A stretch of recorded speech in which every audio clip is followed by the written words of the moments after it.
আসসালামু আলাইকুম রহমতুল্লাহ। 2025 সালে এসএসসি পরীক্ষার্থী তোমাদের সকলকে জানাচ্ছি আন্তরিক ধন্যবাদ। আমি তোমাদের বিগত সালে আগত প্রশ্নগুলো নিয়ে ধারাবাহিকভাবে আলোচনা করব। আজকে আমি প্রথমে 2023 সালে আগত যে প্রশ্নগুলো আছে সেগুলো নিয়ে আলোচনা করব। এর মধ্যে প্রথমে অনুশীলন 2.1 এবং 2 হতে যে প্রশ্নগুলো 2023 সালে আসছে বিভিন্ন বুটে সেগুলো নিয়ে আলোচনা করব। প্রথমে আমি ঢাকা বুট 2023 যাব এবং এক্স বিলংস টু এন সালদের x মৌলিক সংখ্যা এবং x এর মানটা 2 অপেক্ষা বড় এবং 7 অপেক্ষা ছোট f(x = 4x - 5 3x - 2) এটা আমাদের উদ্দীপকাংশে দেয়া আছে। কোতে আমাদের বলছে f(x = 2x + k² - 32) হলে k এর কোন মানের জন্য f(2 = 0) হবে। তাহলে দেখো k এর কোন মানের জন্য f(2 = কত হবে? 0 হবে আমাদের বলছে। আচ্ছা, তাহলে দেয়া আছে f(x = 2x + কত প্লাস k² - 32। এখানে দেখো আমাদের প্রশ্নে বলছে f(2 = 0), তার মানে f(2) এর মানটা কত দেয়া আছে? 0 দেয়া আছে। তাহলে আমরা এখানে এর স্থলে যদি আমরা 2 বসাই তাহলে আমরা কি পাচ্ছি? এর স্থলে 2 বসালে আমরা পাচ্ছি f(2 = 2 আর a কিউবের মাঝখানে আছে গুণ আছে, তাহলে আমরা একটা গুণ দিলাম। এর স্থলে আমরা কত বসেছি? 2 বসেছি। তাহলে এখানে এর স্থলে আমরা 2 বসালাম। তাহলে 2 এর উপরে এর উপরে কিউব, তাহলে 2 এর উপরে কিউব প্লাস প্লাস কে এর মান কত আমরা বসাই 2, কে এবং এর মাঝখানে গুণ আছে, গুণ দিলাম। এর মান কত? 2 বসাইলাম। এর উপরে স্কয়ার আছে, তাহলে স্কয়ার দিলাম। মাইনাস মাইনাস 32 পেলাম আমরা। তাহলে দেখো আমরা কি করলাম? এর স্থলে 2 বসালাম। কেন 2 বসালাম? কারণ f(2 = 0) আমাদের দেয়া আছে। তাহলে দেখো খেয়াল করো 2 গুণ কত?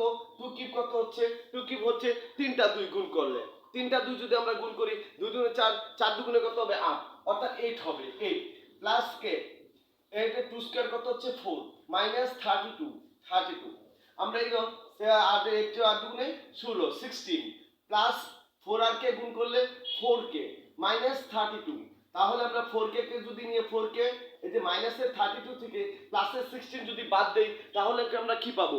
মাইনাসের 16 পাবো। 16। তাহলে দেখো f(2) এর একটা মান আমরা পাইলাম 4k - 16। তাহলে আমাদের 4k = কত? 0 দেয়া আছে। তাহলে শর্ত মতে আমরা কি করতে পারি? 4k - 16 = কত? 0 লিখতে পারি। কারণ এইটুকুর f(2) এর মান 0 দেয়া আছে। তাহলে f(2) এর একটা মান পাইছি এটা, তাহলে এটা 4k - 16, তাহলে 4k - 16 কত হবে? 0। তাহলে দেখো এখানে যদি আমরা 4k কে রাখি 16 প্লাসের মাইনাসের ডান পাশে মাইনাসের ডান পাশে এগুলা প্লাসের 16 হয়ে গেল। আমরা যদি কে কে এখানে রাখি, কে এর সাথে 4 কি অবস্থায় আছে? গুণ অবস্থায় আছে। কে এর সাথে গুণ আছে তাহলে কি হবে? ভাগ হবে।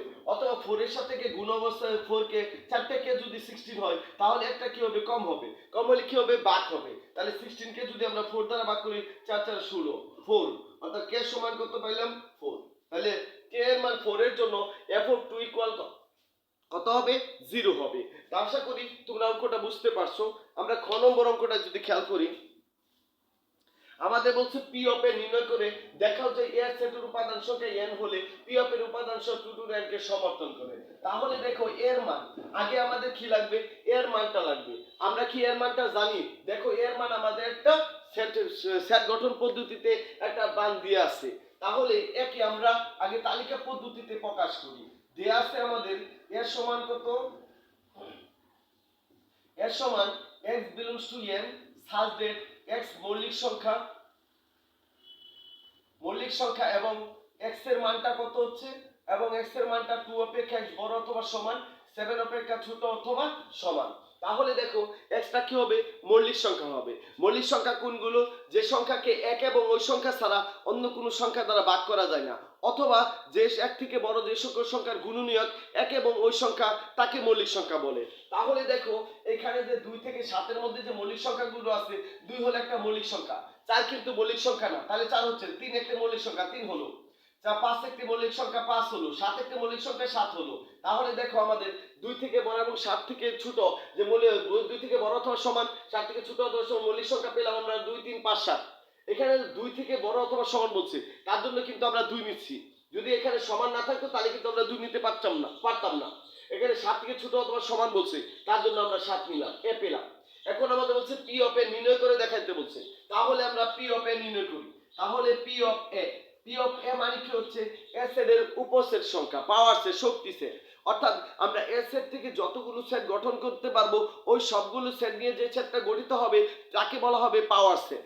তাহলে দেখো আমরা এখানে যদি প্রথমে একটা সেট নিলাম, ফাঁকা নিলাম, প্রথমে আমরা একটাও নিলাম ফাঁকা নিলাম, তারপরে আমরা একটা করে নিলাম, 2 নিলাম, তারপরে 3 নিলাম, তারপরে 5 নিলাম, তারপরে 7 নিলাম, 2 3 5 7 নিলাম, 2 একটা করে নিছি। এখন দেখো আমরা কয়টা করে নিব, দুটি করে নিব। অর্থাৎ আমরা একটা জিনিস খেয়াল রাখবো, যাকে ধরবো তাকে আগে শেষ করে ছাড়বো, তাকে শেষ করে থাকবো ছাড়বো। দেখো 2 এর সাথে আমরা 3 নিলাম, 2 এর সাথে 3 নিলাম, তারপরে 2 এর সাথে 5 কে নিলাম, 2 এর সাথে 5 কে নিলাম, 2 এর সাথে আমরা 7 কে নিলাম, 2 এর সাথে 7।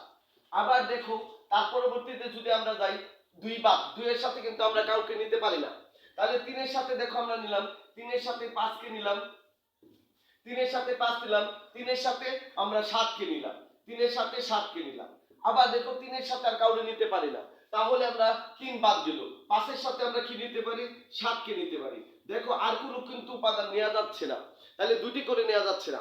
দেখবা একটা বিষয় খেয়াল রাখবা, আমাদের সাধারণত একটা ফাঁকা একটি দুটিতে কোনো সমস্যা হবে না, যখন আমরা তিনটায় করে নিব তখনই আমাদের সমস্যাটা হবে। এই ক্ষেত্রে আমাদের অবশ্যই একটা বিষয় খেয়াল রাখতে হবে, আমরা যাকে ধরবো তাকে শেষ করে ছাড়বো।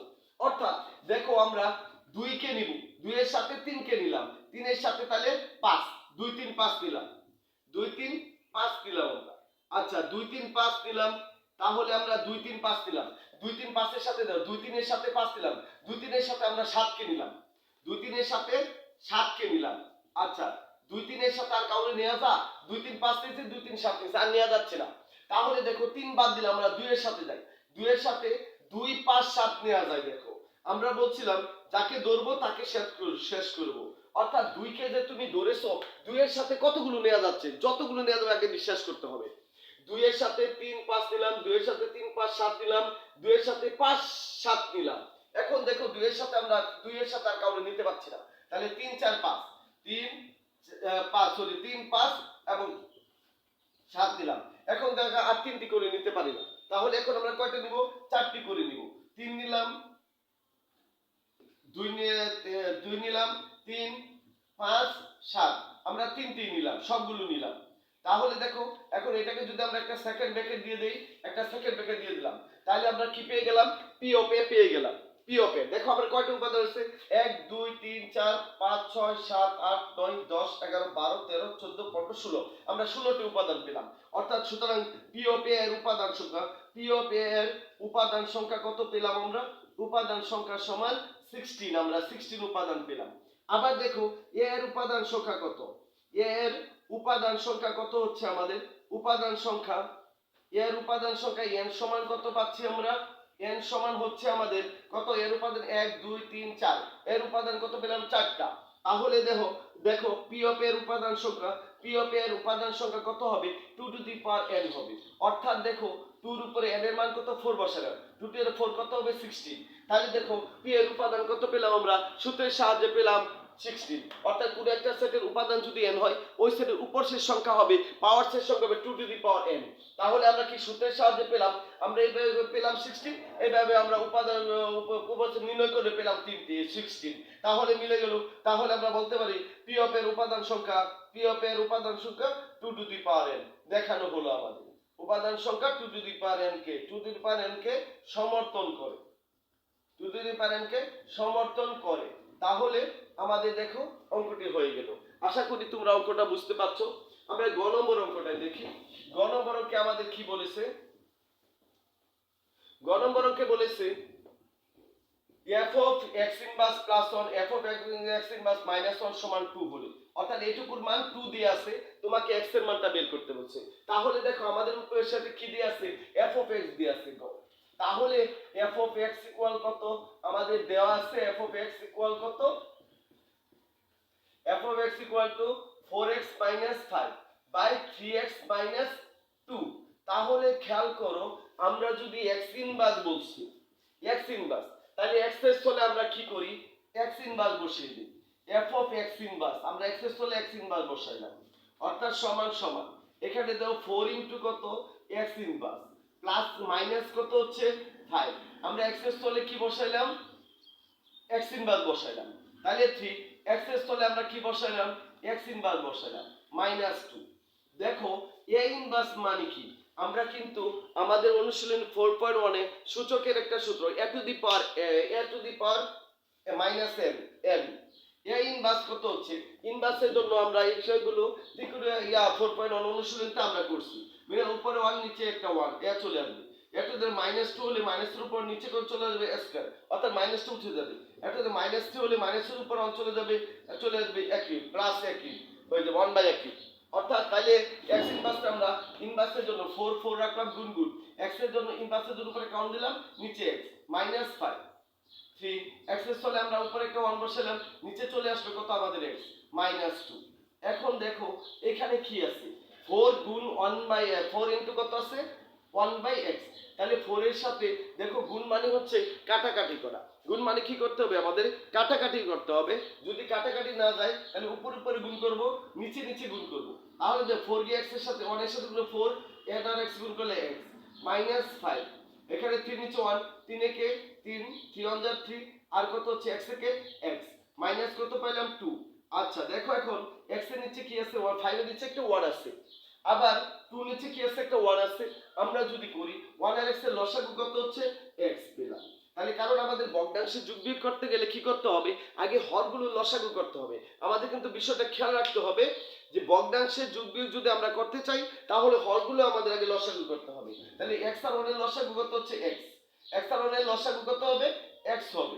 তাহলে x যদি হয় তাহলে দেখো এই x দ্বারা x কে কি করতে হবে, লসাগুকে ভাগ করতে হবে। অর্থাৎ x দ্বারা যদি x কে ভাগ করো কত হবে, x থেকে 1 হবে, 1 দিয়ে 4 এর সাথে গুণ করলে 4 হবে মাইনাস মাইনাস, 1 দ্বারা x কে ভাগ করলে 5 হবে, 5 দিয়ে x এর সাথে গুণ করলে কত হবে 5x। আবার দেখো নিচে y x আর 1 এর লসাগু কত হচ্ছে x, 1 দ্বারা x এ ভাগ করলে 1, 1 দিয়ে 3 এর সাথে গুণ করলে 3 মাইনাস মাইনাস, 1 দ্বারা x এ ভাগ করলে x হবে, x দিয়ে 2 এর সাথে গুণ করলে 2x হবে। উপরে ভগ্নাংশ বা নিচে একটি ভগ্নাংশ, জটিল ভগ্নাংশ। তাহলে কি হবে আমাদের উপরের ভগ্নাংশটা ঠিকই থাকবে। তাহলে আমরা 4 5x কে রাখলাম, নিচে কত হচ্ছে x, বাগের আমরা গুণ করি তাহলে কি পাচ্ছি, এই নিচের ভগ্নাংশটা উল্টে যাবে। মনে রাখবা বদমাশ রুলে সরল করার সময় আমাদের কি বাগ থাকলে আমাদের সরল কি করতে হয়, বাগ থাকলে তাকে গুণ করে নিতে হয়। অর্থাৎ এই বাগের যদি আমরা গুণ দেই তাহলে নিচের ভগ্নাংশটা উল্টে যাবে, অর্থাৎ x এর উপরে চলে যাবে 3 2x চলে আসবে নিচে, তাহলে x এর কাটা চলে গেল, তাহলে রইল কত 4 5x আর নিচে রইল 3 2x। তাহলে আমরা x f of x inverse এর মান পেয়ে গেলাম। এখন দেখো আমাদের f of x ইনভার্স +1 দেয়া আছে, f of x ইনভার্স -1 দেয়া আছে। তাহলে দেখো এখানে যদি f of x ইনভার্স যদি এত হয়, এর নিচে কি আছে একটা 1 আছে, আমরা যদি যোজন বিয়োজন করি তাহলে কিন্তু আমরা এই অংশটুকু পেয়ে যাচ্ছি, বাম পাশে অংশটুকু। তাহলে আমরা যোজন বিয়োজন করে দেখি, যোজন বিয়োজন কি হচ্ছে লব প্লাস হর, যোজন বিয়োজন করে পাই, উভয় পক্ষকে যোজন বিয়োজন করে পাই। আমরা উভয় পক্ষকে যোজন বিয়োজন করব, যোজন বিয়োজন করে পাই, বিয়োজন করে পাই, যোজন বিয়োজন করে পাই। তাহলে দেখো f of x inverse +1, f of x inverse -1। তাহলে যোজন হচ্ছে লব প্লাস হর, বিয়োজন হচ্ছে লব মাইনাস হর। এর যোজন প্রথমে যোজনের কাজটা উপরে হবে, বিয়োজন কাজটা নিচে। তাহলে লব প্লাস হর লব মাইনাস হর পেলাম। এখানে দেখো যোজন যদি আমরা করি 4 5x লব প্লাস কত হর, হর কত 3 মাইনাস কত 2x আমরা পেলাম এটা। আবার বিয়োজন 4 মাইনাস কত 5x মাইনাস কত হচ্ছে বিয়োগ হর লব মাইনাস 2x 3 2x। তাহলে দেখো যোজন হচ্ছে লব প্লাস হর, বিয়োজন হচ্ছে লব মাইনাস হর, লব প্লাস হর লব মাইনাস হর। এখানে যোজন লব প্লাস লব লিখলাম প্লাস হর, হর কত 3 2x। আবার লব মাইনাস কত হর, খেয়াল করবা যোজন মানে হচ্ছে লব প্লাস হর, বিয়োজন মানে হচ্ছে লব মাইনাস হর, লব মাইনাস হর বিয়োজন। ওকে, তাহলে আমরা এখানে যদি ক্যালকুলেশন করি বা এই যে f of x inverse 1 + 1 f of x এর -1 এর মান কিন্তু 2 দিয়ে আছে, তাহলে এটার স্থলে আমরা 2 বসিয়ে দিলাম, সমান এখানে যদি আমরা ব্র্যাকেট উঠাই প্লাস আছে চিহ্ন কোনো পরিবর্তন হবে না। তাহলে 4 2x + 3 2x।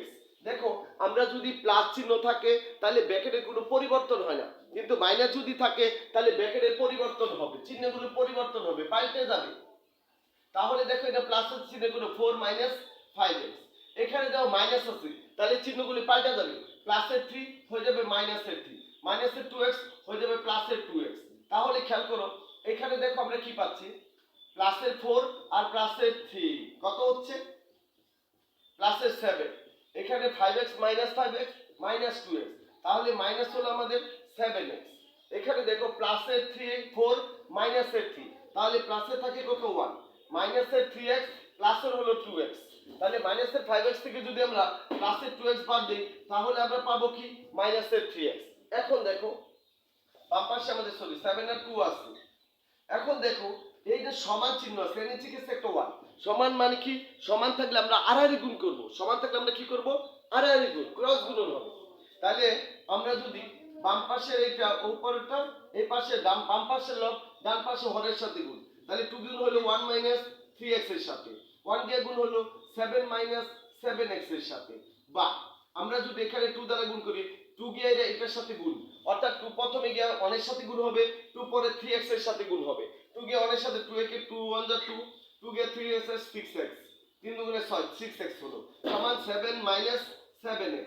আমরা যদি x গুলোকে বাম পাশে নিয়ে আসি, মাইনাস 6x মাইনাস 7 বাম পাশে আসলে প্লাস 7x, 7 প্লাসের 2 কে ডান পাশে আসলে মাইনাসের 2, তাহলে দেখো 7 থেকে যদি আমরা প্লাসের 7x থেকে যদি মাইনাসের 6x বাদ যা তাহলে থাকে একটা x, x সমান কত 7 থেকে 2 গেলে কত হচ্ছে 5, তাহলে আমাদের आंसर হলো কত 5। তাহলে f of x এর মান এত হলে x এর মানটা কত পেলাম আমরা পেলাম x এর মান 5। এখন আমরা রাজশাহী বোর্ড 2023 এর প্রশ্নটা দেখব। আশা করি ঢাকা বোর্ড 2023 এর যে প্রশ্নটা আসছে অনুশীলন 2.12 থেকে তোমরা নিশ্চয়ই বুঝতে পেরেছো। এখন যদি আমরা দ্বিতীয় অঙ্কে যাই, m equal x subject x মৌলিক সংখ্যা, x is less than equal কত 6, অর্থাৎ x এর 6 থেকে বড় অথবা সমান এবং n সমান 2 c or 6 এবং x, y subject x belongs to m, y belongs to n এবং y সমান 2x। দেখো দেখাও যে এক কথা বলছে, দেখাও যে m ও n পরস্পর নিঃছেদ সেট, m ও n পরস্পর নিঃছেদ সেট আমাদের দেখাইতে বলছে। তাহলে আমাদের দেয়া আছে m ও n টা আমরা বার করি। কতে আমাদের বলছে দেয়া আছে m সমান x সাবজেক্ট x মৌলিক সংখ্যা, x মৌলিক সংখ্যা এবং x এর মানটা কত হচ্ছে x is less than equal কত 6, x এর মানটা less than equal কত 6। এখন দেখো আমরা যদি এখানে খেয়াল করি যে x এর মানটা যদি আমরা খেয়াল করি যে এখানে কি বলছে x সাবজেক্ট, x এর মানটা এরূপ হবে যেন x মৌলিক সংখ্যা, x এর মানটা হবে মৌলিক সংখ্যা এবং x এর মানটা হবে 6 এর বড় অথবা সমান, 6 এর থেকে বড় হতে হবে এবং সমানও হতে পারে, কিন্তু x মৌলিক সংখ্যা বলছে, এই কন্ডিশনটা কিন্তু আমাদের খেয়াল রাখতে হবে, বড় অথবা সমান, তাহলে 6ও হবে, কিন্তু 6 কি মৌলিক সংখ্যা কিনা আমাদের এই বিষয়টা কিন্তু মাথায় রাখতে হবে যে কন্ডিশনটা কি দেয়া আছে। তাহলে x এর 6 থেকে বড়, 2 থেকে মৌলিক সংখ্যা কত, ক্ষুদ্রতম মৌলিক সংখ্যা হচ্ছে 2, 2 মৌলিক সংখ্যা, 3 হচ্ছে মৌলিক সংখ্যা, 5 মৌলিক সংখ্যা, কিন্তু 6 মৌলিক সংখ্যা না। 6 মৌলিক সংখ্যা না হওয়ার কারণে 2 থেকে ছোট অথবা সমান, অর্থাৎ 2 আমাদের নেওয়া যাচ্ছে না। এখন আমরা তাহলে পেলাম কত m এর মান পেলাম আমরা 2 4 3 5। এখন n এর মান, n কত দেয়া আছে আমাদের 2 4 6, তাহলে দাও 2 4 6। এখন দেখো আমাদের বলছে m ও n পরস্পর নিঃছেদ সেট, m ও n কি হবে পরস্পর নিঃছেদ সেট আমাদের দেখাইতে হবে।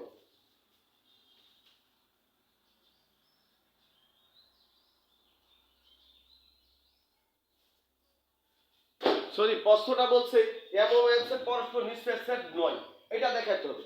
আচ্ছা এখন আমাদের দেখতে হবে নিঃছেদ সেট কাকে বলে।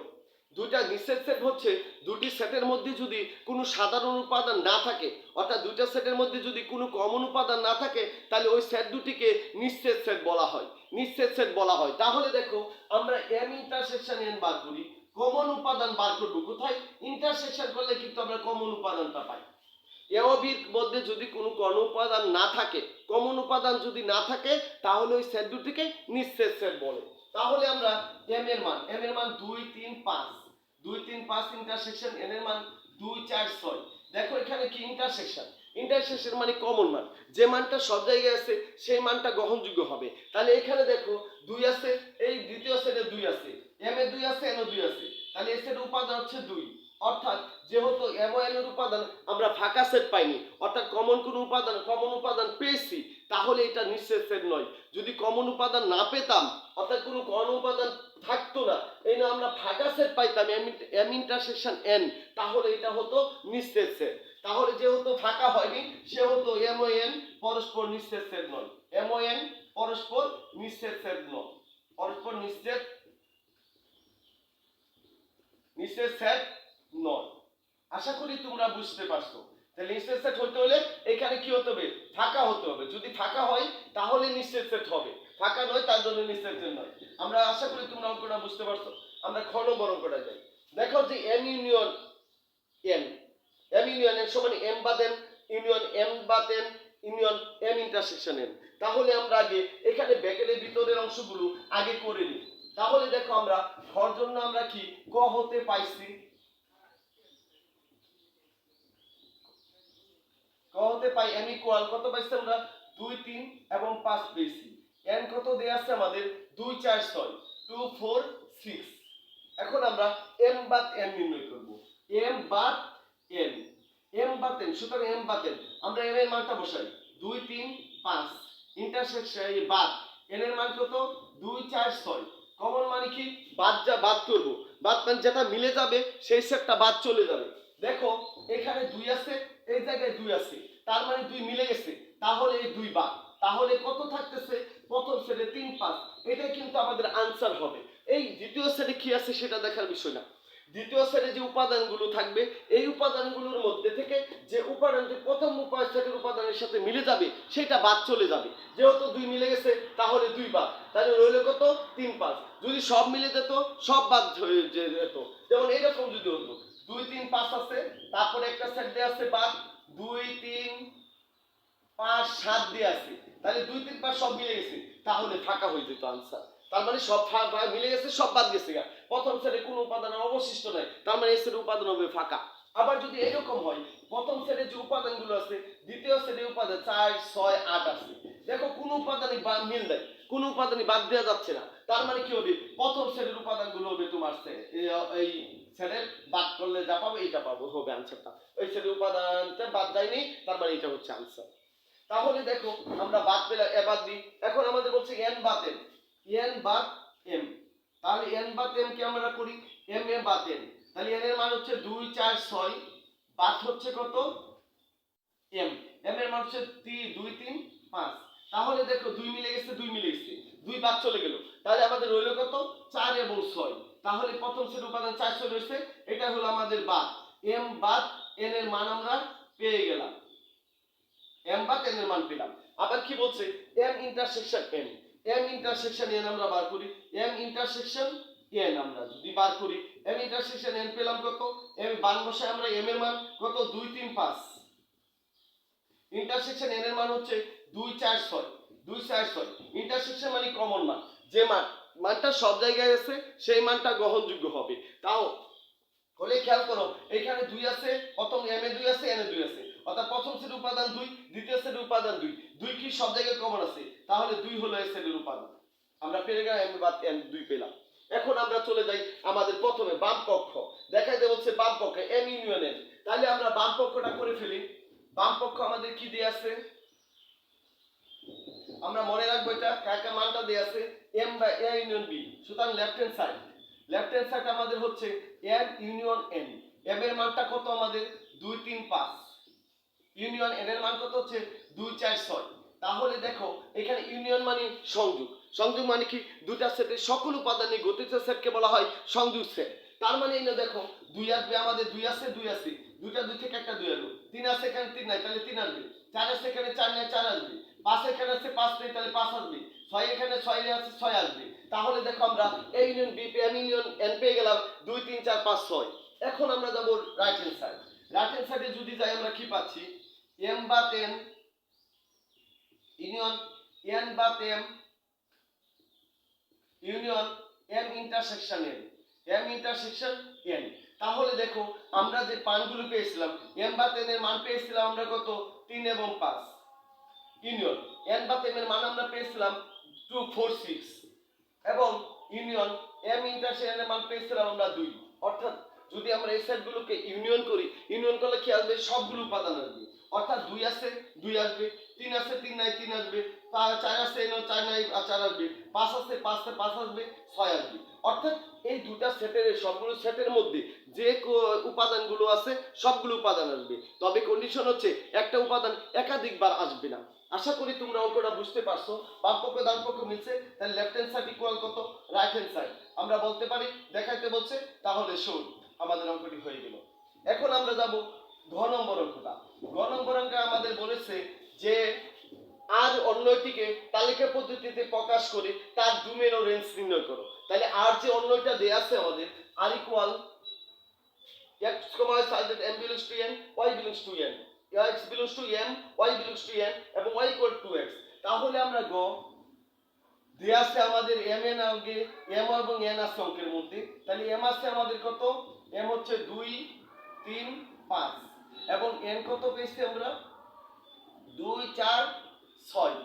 দেখো আমাদের আর বলছে কত? x, y such that x এর মানটা এরকম হবে যেন x belongs to m, y belongs to কত? n এবং x equal কত? y equal to কত? 2x। অর্থাৎ দেখো আমাদের x এবং y এর মানটা বের করতে হবে, যেখানে x এর মানটা m এর মধ্যে থাকবে এবং n এর মানটা y এর মধ্যে n এর মধ্যে থাকবে, y এর মানটা n এর মধ্যে থাকবে। তাহলে 2y সমান 2x আমাদের দেয়া আছে। তাহলে আমরা এনে ধরে নিই x এর মানটা যদি আমরা এনে বসাই দিই, y এর মানটা আমরা পেয়ে যাব। যেহেতু y m belongs to m, x belongs to m বলছি, অর্থাৎ m এর x এর মানটা m এর মানটা x এর মানটা m এর মধ্যে বিদ্যমান আছে। তাহলে আমরা প্রত্যেককে লিখে দিব প্রত্যেক x belongs to m এর জন্য আমরা y equal to 2x এর মান বের করি, 2x এর মান বের করি, মান নির্ণয় করি, 2x এর মান নির্ণয় করি। আচ্ছা খেয়াল করো, আমরা যদি এখন বক্সে যাই, এখানে হচ্ছে x y, তাহলে দেখো এখানে m x belongs to m ধরছি, তাহলে m এর মানগুলো কত হচ্ছে? 2 3 এবং 5। অর্থাৎ x এর মান যদি 2 বসাও, এই যে দেখো y সমান 2x আসছে, এখানে আমরা কি বলবো? x এর মানটা বসাবো। এখানে আমরা কি করব? x এর মানটা বসাবো।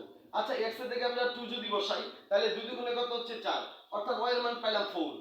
আবার দেখো x এর মান যদি 3 বসাই, তাহলে 2 গুণ কত হচ্ছে? 3। তাহলে 3 দুগুণে কত হচ্ছে? 6। তাহলে আমরা y এর মান পাইলাম 6। x এর মান 2, y এর মান 6, x এর মান 3, y এর মান পাইলাম কত? 6। আবার x এর মান কত? 5 হলে y এর মান কত পাচ্ছি? 5 দুগুণে কত? 10। দেখো 10 পেলাম। তাহলে দেখো এই যে x এর ভিন্ন ভিন্ন মানের জন্য যে y এর মানগুলো পেলাম, এই পাইলাম 4 6 এবং 10, কিন্তু y টা কার মধ্যে থাকতে হবে? y এর মানটা n এর মধ্যে থাকতে হবে, n এর মানটা n এর মানে থাকতে হবে। তাহলে দেখো n এ 4 আছে, y এ n এ 4 আছে, 6 আছে n এ 6 আছে, 10 আছে কিন্তু n এর মধ্যে 10 নাই, যেহেতু তাহলে এই মানটা আমাদের গ্রহণযোগ্য হবে না। যেহেতু 10 belongs to not n, সেহেতু এই যে ক্রোমোজোমটা পাইলাম 5, 10 belongs to not কত হবে? r। তাহলে এটা r এর মধ্যে থাকবে না। যদি এখানে 10 যেহেতু n এর মধ্যে নাই, সেহেতু 5, 10 কি হবে? এটা r এর মধ্যে বিদ্যমান থাকবে না। তাহলে আমরা r পেলাম কত? r সমান যত পেলাম 2, 4, 2, 4, তারপর কি 3, 6 আমরা r এর মান পেলাম। সেকেন্ড ব্র্যাকেট দিয়ে দিলাম। এখন বলছে ডোমেন। ডোমেন মানে কাকে বলে? ডোমেন হচ্ছে কোন সেটের প্রথম যে উপাদানগুলো আছে সেই প্রথম উপাদানের গঠিত সেটকে বলা হয় ডোমেন। আচ্ছা ডোমেন আমরা পেলাম কত? 2, 3 প্রথম উপাদান। আর রেঞ্জ কত হচ্ছে? দ্বিতীয় সেটের উপাদান। দ্বিতীয় সেটের উপাদানে গঠিত 4, 6 আমরা পেলাম, রেঞ্জ পেলাম। অর্থাৎ আমাদের খেয়াল রাখতে হবে ডোমেন হচ্ছে প্রথম যে উপাদানগুলো থাকবে একটা সেটের, সেই উপাদানগুলোর গঠিত সেট হবে ডোমেন। অর্থাৎ একটা উপাদান কি হবে না? একাধিকবার হবে না। রেঞ্জ হচ্ছে দ্বিতীয় উপাদান, অর্থাৎ কোনো সেটের যে দ্বিতীয় উপাদানগুলো থাকবে এই উপাদান নিয়ে গঠিত সেটটা হবে রেঞ্জ। কিন্তু কথা হচ্ছে একটা উপাদান একাধিকবার হবে না। আশা করি তোমরা এই প্রশ্নটা এই প্রশ্নগুলো ঢাকা বোর্ড 2023 এবং রাজশাহী বোর্ড 2023 যে প্রশ্নটা আমি সমাধান করলাম নিশ্চয়ই তোমরা বুঝতে পারছো। ধন্যবাদ সবাইকে।